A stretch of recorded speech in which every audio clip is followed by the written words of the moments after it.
A morte de um traficante dentro da penitenciária de alta segurança de Charqueadas acendeu a luz vermelha na segurança pública do Rio Grande do Sul. A amarela já estava acesa desde que os cortes de verbas reduziram, por exemplo, a gasolina das viaturas. É sobre esse assunto que nós vamos conversar com o juiz militar e ex-comandante da Brigada, Coronel Paulo Roberto Mendes, e o vereador de Porto Alegre e ex-secretário de Segurança de Canoas, Alberto Koptik. Sejam bem-vindos, boa noite. Boa noite, muito obrigado. Boa noite, sejam bem-vindos. Bom, antes de entrar na questão da rixa entre o Terel, né, e o Xande, como é que pode acontecer uma morte dentro de um presídio? E a gente pôde ver nas imagens que vazaram na internet, né, Coronel? O senhor deve ter acompanhado também, que houve ali uma série de pessoas auxiliando para que a morte acontecesse de fato. Quer dizer, o Estado pode ser responsabilizado, já que a pessoa que está presa está sob guarda do Estado, digamos assim? Bom, esse é um assunto que não é um assunto novo, né? Mas ele demonstra assim, né, que é uma dificuldade do Estado de controlar o sistema prisional. Isso é muito grave, né? Porque nós temos notícias aí, seguido sai na imprensa, né, dos bandidos de dentro controlando principalmente o tráfico de drogas do lado de fora, né? E que também é muito grave. Agora, o Estado, no mínimo, a meu juízo, tem que ter um controle daquelas pessoas que estão lá, porque se geraram uma insegurança naquilo ali, é aquilo que nem um barril de pólvora, vai explodir. É evidente que o Estado vai ser responsabilizado. É por isso aí, porque ele estava sob a tutela do Estado, né? Então, isso é uma questão muito complicada e demonstra assim, o descontrole que hoje todos nós temos, né, sobre essa questão da droga, né, que eu acho que é o centro da discussão, né, que vocês vão ter conosco aí, e que se expandiu de tal forma hoje que, sinceramente, a sociedade se vê insegura, intranquila, não vê uma projeção de futuro, né, de como isso vai ser solucionado. Uma questão muito grave aí, e que o Estado, como um todo, vai ter que se envolver e muito rapidamente, porque eu acho que até já está tarde. Estava conversando com o vereador agora nos bastidores, ele dizendo que já até tarde o Poder Central, a União, vai ter que ajudar os estados nisso aí, porque não é uma coisa também só do Estado do Rio Grande do Sul, é uma coisa de todo o país. Se generalizou isso aí. Eu estava vendo na internet, agora antes vinha até o doutor Amilcar, me passou, que viria hoje aqui, né? Ele pegou ali no site da SUSEP, nós temos cerca de 30 mil presos no sistema penitenciário gaúcho, né? E desse aí, 94% são pessoas de baixa escolaridade. A grande maioria por droga. E isso se explica, né? O trabalho da Polícia Ostensiva, da Brigada, no dia a dia, não tem um dia que não se prende muitos envolvidos aí. Mas, na verdade, são vapor, são aqueles que trabalham ali na ponta. E esse aí é um exército fácil de muda, né? Hoje prende o A, mas já está o B e o C ali pronto para ocupar aquele espaço ali. Que são todas pessoas desqualificadas e que fazem esse avanço da criminalidade aí, principalmente da droga, porque a droga ela se mistura em todas as facetas, né? Os homicídios, os latrocínios, os roubos, enfim, ela está presente em quase tudo isso aí. Mas enquanto nós não prendermos aqueles que têm poder, né? E que, de novo, alguns anos atrás, eram poucos. Hoje se fracionou de tal forma que se diz até, por exemplo, que os balas na cara hoje é uma grife, é algo que se multiplicou, não se sabe em quantas mil pessoas, né? Então, hoje é um complicador muito grande, a população está aflita, ela está submersa a essa questão toda. E o Estado está com as calças muito curtas para fazer esse enfrentamento aí. Então, não sei, sinceramente, eu estava conversando com o vereador aqui, e eu tenho dificuldade de ver como a gente ia fazer uma contenção disso aí num curto espaço de tempo. Eu até estava lembrando ele, os territórios da paz, que o governo fez vários, né, e que também fracassou, né, porque hoje a droga avançou de tal forma aí que alguns, inclusive, foram descontinuados pelo Estado. Pois é. Mas porque fracassou, o projeto fracassou, entendeu? Eu acho que o próprio governo anterior, se continuasse, ele teria que rever como ele ia fazer esse enfrentamento. Porque, por exemplo, quando a gente vê, eu estava conversando com o vereador Rubem Berto é uma cidade, a Restinga aqui em Canoas, o bairro Matias Velho, quantos moram ali? 150, 200 mil pessoas, Guajuviras, é um universo enorme, né? e que de alguma forma fracassou também. Sim. Então, a grande questão é o seguinte: o que fazer para combater isso aí? Eu passo agora a palavra para o vereador, se quiser completar nesse raciocínio, mas dentro desse raciocínio, pergunto se realmente fracassou a estratégia do Território da Paz e se não é tratar com chá um doente mais grave, vamos pegar uma enfermidade maior, é tratar com chá pneumonia. Quando a gente pensa que só a segurança pública vai resolver esse problema da criminalidade, especialmente do tráfico de drogas. Claro. Bom, boa noite já, né? Início de noite. Agradecer o convite, saudar o Coronel Mendes, vocês, a todos que nos assistem. Na verdade, o que nós estamos assistindo, né, nesses novos episódios, peço desculpas aqui, eu não vou falar nenhum nome, né, de criminosos, nem de facções, né, mas esses episódios que estão aí nas notícias nas últimas semanas, na verdade, é só mais uma etapa de um longo processo que tem pelo menos 40 anos, e que atingiu todas as grandes cidades do mundo, né, nos últimos 40 anos, que é resultado dessa política de guerra às drogas que se chama, né, uma concepção que foi lançada exatamente no ano de 1971 pelo presidente americano, e que repetiu aquilo que os Estados Unidos já tinha feito nos anos 20, em 1922, quando aprovou a 15ª emenda, criando a Lei Seca, e que foi aquela tragédia que se conheceu, né? A máfia de Chicago, Al Capone, metralhadoras, né?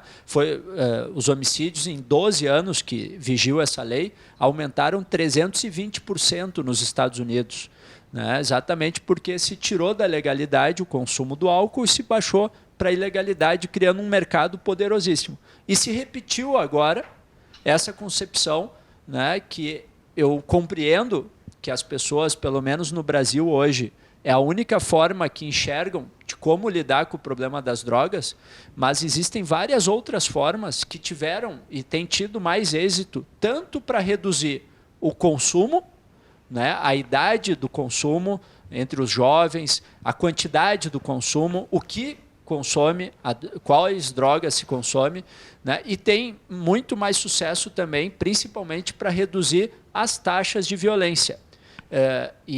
Nós temos que ter claro que nós só estamos assistindo agora em Porto Alegre, na minha opinião, aquilo que aconteceu no Rio de Janeiro nos anos 80 e 90. Nós não estamos mais lidando, o que era característico do Rio Grande do Sul, com pequenos grupos organizados, né, do bairro tal tinha tais grupos, fragmentados, disputando os chamados pontos, né, as bocas de venda. Nós tivemos uma mudança. Conforme nós estamos aumentando o número de pessoas presas, sem condições, sem as condições adequadas de isolamento, e com esses jovens que o coronel aqui relatou da parte de baixo, né, da criminalidade, nós estamos, na verdade, criando grandes exércitos da mão dos grandes criminosos. E agora nós já estamos lidando no Rio Grande do Sul com mega facções, né, que era muito comum, nós víamos no Rio de Janeiro, né, são famosas, que dominaram grandes partes da cidade, enquanto o Rio está construindo agora, só estou citando o Rio de Janeiro porque é o mais conhecido, está construindo estratégias novas, de novas concepções, e tem tido êxito de forma complexa, difícil, né? Mas, por exemplo, comparado a 5 anos atrás, a Polícia Militar do Rio de Janeiro deu 400 mil tiros a menos do que 5 anos atrás, no ano de 2014. Né? O número de mortos caiu em mais de 2 mil. Quer dizer, é uma perspectiva nova, estão experimentando novas estratégias, com valorização, né, com formação, qualificação, e tem colhido esses resultados novos. Então, o Rio está decrescendo a violência. E nós ainda estamos naquele estágio que o Rio passou nos anos 80 e 90, e, na minha opinião, infelizmente, sendo bem realista, pode piorar muito mais. Nós estamos vendo, né, as primeiras pessoas, crianças, mortas por bala perdida. Por que isso?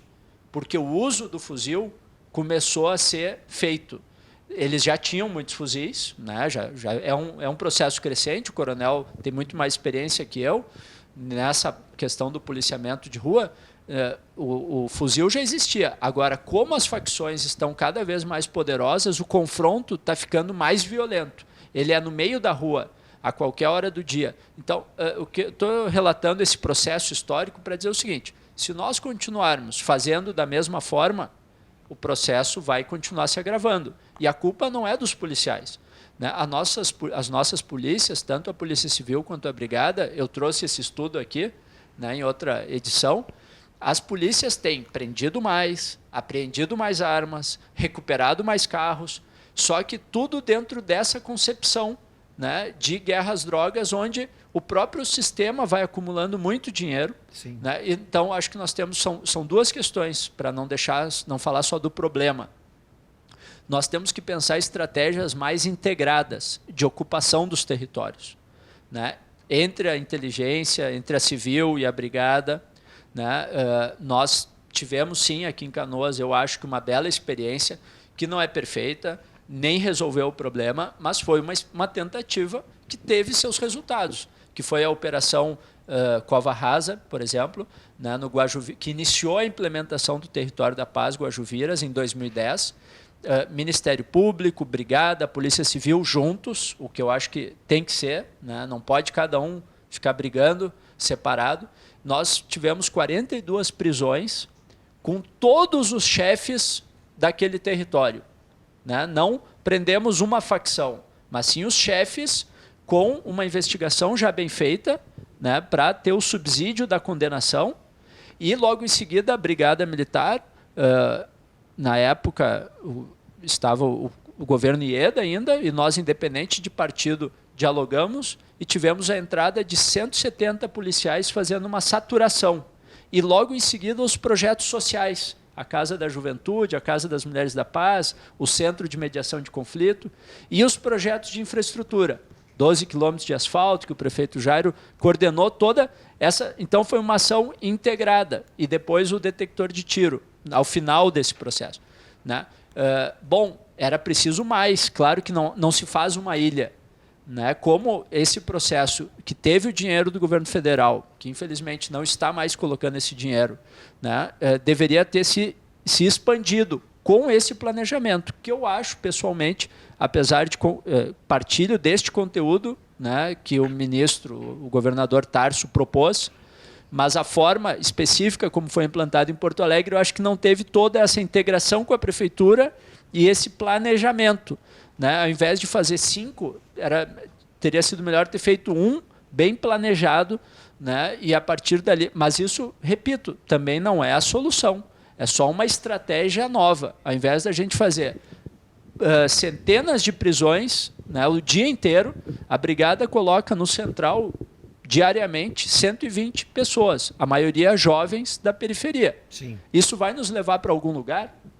Né? A gente é muito comum, até na TV, vamos falar, né, na mídia, é fácil pedir mais pena, né, só que as penas elas têm subido. O próprio tráfico de drogas subiu aí em 2006, né, subiu a pena, e nós tivemos um aumento de 2006 até agora no Rio Grande do Sul de 220% no número de presos por tráfico. E eu pergunto, de 2006 para agora, melhorou ou piorou? Parece que os mandantes continuam mandando dentro dos presídios, né, secretário? Vereador. Não só mandando, como o Estado, infelizmente, e repito, isso não é culpa das polícias, mas é um resultado triste do problema das drogas, dessa opção, né, de proibição, dessa forma que se implementou uma política de drogas.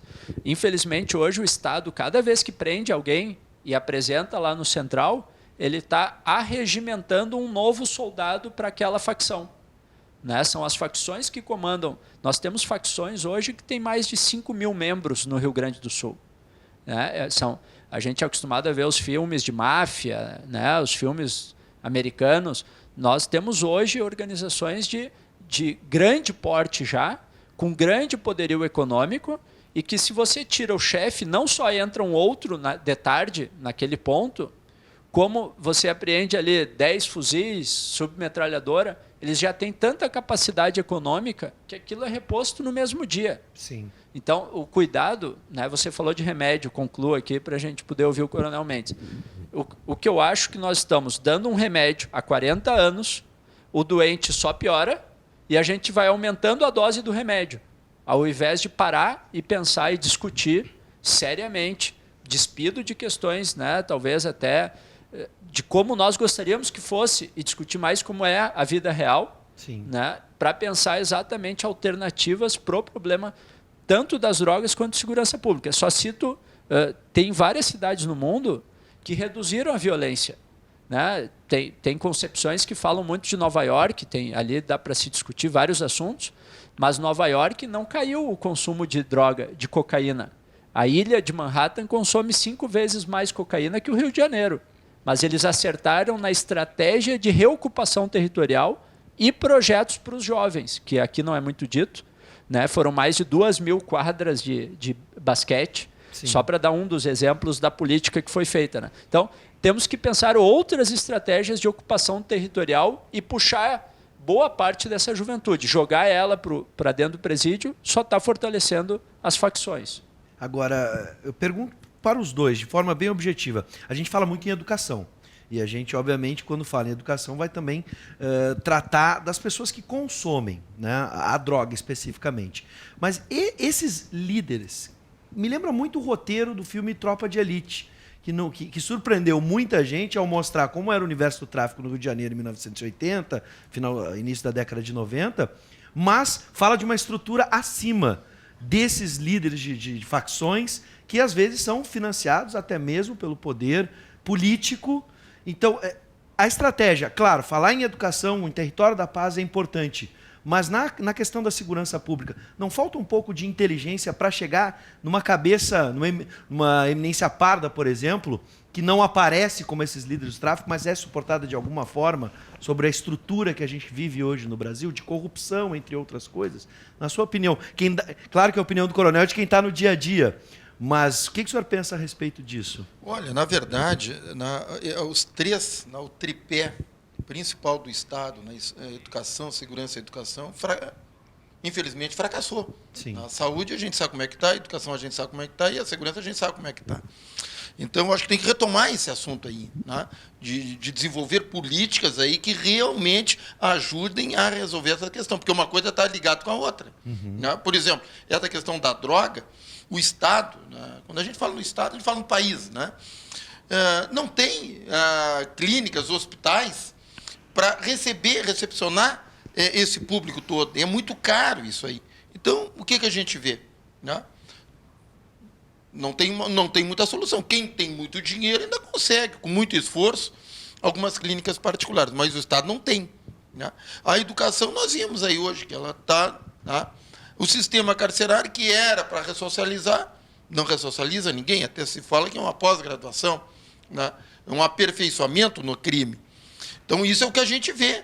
Né? O sistema penitenciário hoje totalmente falido, na mão do preso. Né? Aliás, até se diz, entre aspas, né, que o Estado faz um acordo com os presos, né? Eles não fazem determinadas coisas e o Estado deixa determinadas coisas. Por exemplo, a questão do celular.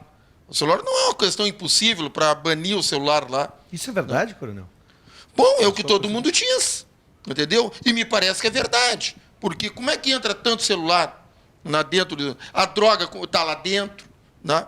Então, é um acordo não escrito, né? E que permite essa situação que a gente vê. Né? Então, o Estado quebrou, né, na verdade, nessas questões. O vereador fala na ocupação desses locais de risco, entre parênteses. Né? Embora a gente sabe que hoje os locais de risco, que alguns 10, 15, 20 anos atrás era meia dúzia, hoje, em tudo que é lugar, não tem lugar que não seja um local de risco. Né? Mas o Estado também tinha que ocupar com a questão policial. Tem que ter todas as questões que o vereador falou, e é verdade, ocupação da juventude, de uma forma ou de outra e tal, mas tem que ter a presença policial para impedir que essas coisas avancem na velocidade que estão avançando. O que a gente vê hoje é um policiamento praticamente invisível, não se encontra. Né? A gente está quase terminando, infelizmente, o debate seria muito extenso. Ele é muito profundo. É muito profundo, mas dentro dessa perspectiva, eu pergunto para o vereador, a invasão tem que ser só no território, por exemplo, onde existe o tráfico, ou a polícia tem que invadir, por exemplo, o gabinete de algum político que possa ter envolvimento com o tráfico de drogas? Além de empresas também, não? Exatamente. Não, isso que tu apontas que é absolutamente fundamental, que nós estamos falando, não são contraditórios, né? Para baixo, no policiamento ostensivo, criar estratégias de proximidade nessas comunidades. Sim. E para cima, fortalecer a inteligência, né, para pegar o que hoje são, na verdade, grandes empresas, né, que tem que ser estudado através da inteligência e pegar a parte de cima. Não adianta lotar presídio, né, com o bacuri, né, para usar a expressão aqui, o peixe pequeno. Nós temos que pegar para realmente desarticular essas organizações, estudar melhor elas e inclusive conseguir pegar, tanto se houver políticos, que eu acho que essa é a quarta fase, eu falei que nós estamos na terceira. A quarta já é quando o Estado começa a ser dominado, tal o volume de dinheiro, né? Mas acho que ainda não estamos, mas podemos chegar perigosamente nisso. Quando começa a haver ataque a juízes, quando começa a haver a cooptação de parlamentares, né? Felizmente, tenho essa opinião, não que não tenhamos outros problemas, mas esse acho que ainda não, mas podemos chegar lá. Mas nós temos que fortalecer os mecanismos de controle da polícia, que é um outro assunto fundamental, né, que o Rio de Janeiro hoje faz muito bem, por exemplo. Nova York também fez. Eu cito Nova York, que é o mais conhecido, né, 1/3 dos policiais, que era a situação deles, não estou dizendo que isso repetiria aqui, mas foram mandados, 1/3 dos policiais da polícia de Nova York, nos anos 80, foram mandados embora por corrupção, né, e porque não sabiam fazer o devido uso da força, junto às comunidades. Né, nós temos que acabar com aquela ideia que, distribuindo a porrada, né, a gente vai estar ensinando esses jovens de periferia a ter um bom caminho, né? Isso só piora essa cultura, aumenta essa distância, né? E também, só para complementar essa estratégia, a investigação de homicídios é fundamental. Também. Né? Porque é no homicídio que essas organizações estabelecem o controle territorial. E o grande problema é que muitas vezes há um discurso de que, não, eles estão se matando entre eles. Né? Esse que morreu já tinha ficha corrida, vale menos essa vida. Não, o Estado tem que ter a capacidade de investigar, são 2.000 mortes por ano. Né? Se nós tivéssemos, tem que focar, tem que tentar estratégias. O grande problema hoje, e me refiro ao atual novo governo aqui do Estado, é que ele ainda não apresentou absolutamente nenhum documento dizendo quais são suas prioridades, quais são as estratégias. Ele não tem obrigação de acertar. É difícil o problema mesmo, é complexo. Se fosse fácil, alguém já tinha resolvido. Mas nós temos, eu acho que o governo tem a obrigação de dizer, eu vou tentar esta e esta e esta estratégia, porque eu acredito nesses fundamentos. Clareza, com certeza. Bom, eu quero agradecer o vereador do Partido dos Trabalhadores, Alberto Koptic, de Porto Alegre, que esteve aqui com a gente, e também o Paulo Roberto Mendes, conhecido como Coronel Mendes. Sejam bem-vindos sempre, os dois já estiveram muitas vezes discutindo esse tema. Espero que a gente volte a discutir, mas de uma outra maneira, já com um pouco mais de clareza e estratégias bem definidas. Obrigado pela presença dos dois.